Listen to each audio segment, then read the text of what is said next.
MGTOW Mando. Welcome back to the show, good sir. Hey guys, can you hear me clearly? We got you. All right. When I was stationed in Fort Campbell, Kentucky, back around 2010, 2012, we had in my opinion, smoking hot little blonde get assigned to another platoon in my company. Because up to that point, like usual, I had zero success with the ladies.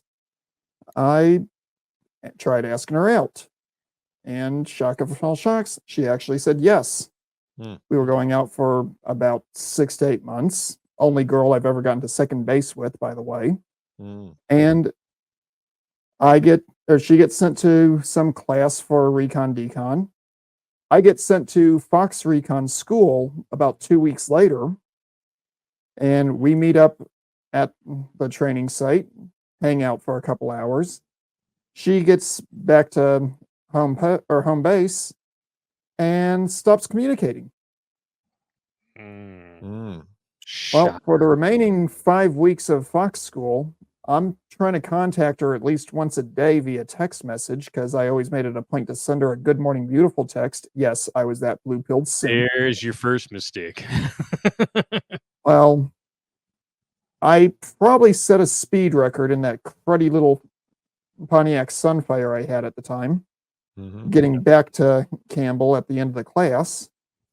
And I'm intercepted by one of the better friends I had at the unit, who's like, hey, go in the side door. Don't go anywhere near her room, because we happen to share the same barracks building.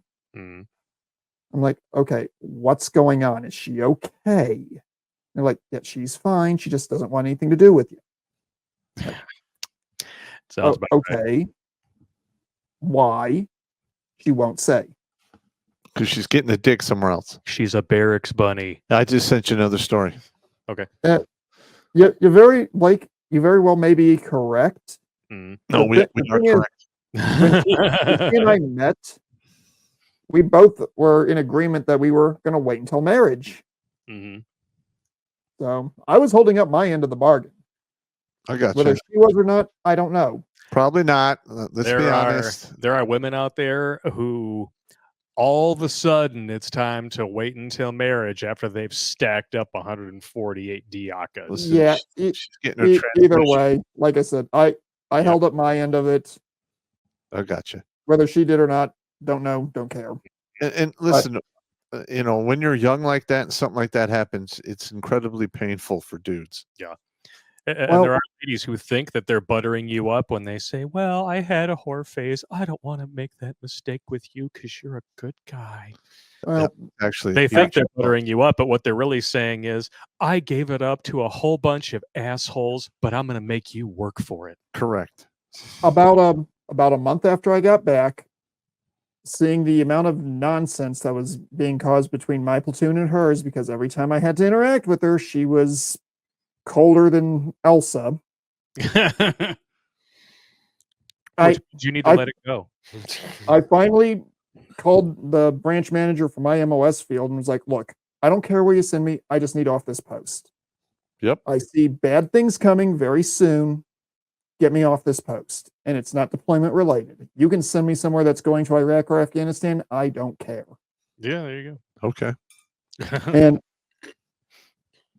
about 3 weeks after this, we're doing one of the big community events between Fort Campbell and one of the local communities.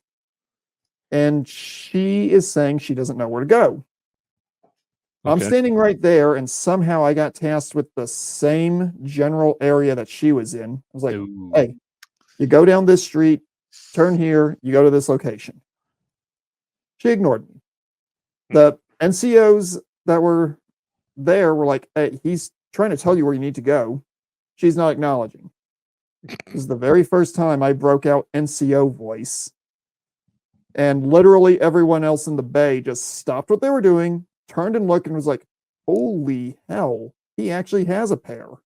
Yeah, he's jumping in somebody's shit. I like it. And she actually turned around and acknowledged what I was telling her. I was like, Roger, and leaves. Fair enough. Every now and again, I will reach out to people who I knew at that post to find out how she was doing. Yeah. Because I actually still care about this idiot or this person. I know I'm an idiot. Yeah. And it's different for dudes. If you get emotionally attached to a woman, it's very hard to shut that shit down. Mm-hmm. I was actually considering converting to Catholicism to actually pop the question to her. Mm. Well, thank God you didn't do that, because that beer tastes terrible. That's true. Yeah. Yeah, looking back, it's probably a good thing that didn't happen, because she's the one that gave me the cursed object that I told you guys about on a previous So stream. whatever happened to her? Do you have any idea? No idea. All right. After I left the post, lost contact with her. Everyone I knew who knew her at the same time, they all PCS to different locations. One guy ETS'd out afterwards. Wouldn't talk about her, and I was like, okay, fine, whatever. I look her up on Facebook every now and again, and her profile hasn't moved since like 2014. Yeah, one of the girls I had dated while I was in the service, just very briefly, gave me the business in a very, very bad way. Yeah. Apparently, I found this out about a year and a half ago. She was living in a van by a river. But before I go, I do have a joke that, Blake, you reminded me of at the beginning of the stream, if I may. Sir. What did one lesbian vampire say to the other lesbian vampire? What? Same time next month? Same time next month. Yeah, there you go. Wow. Damn. That's like tapping the keg. Watch Grunt Speak live every Tuesday and Thursday at 8 p.m. Eastern. And if you want to join Pop for Supporter Sundays, go to redonkulous.com/donate and make a monthly pledge. A link is in the Meat Gazer box.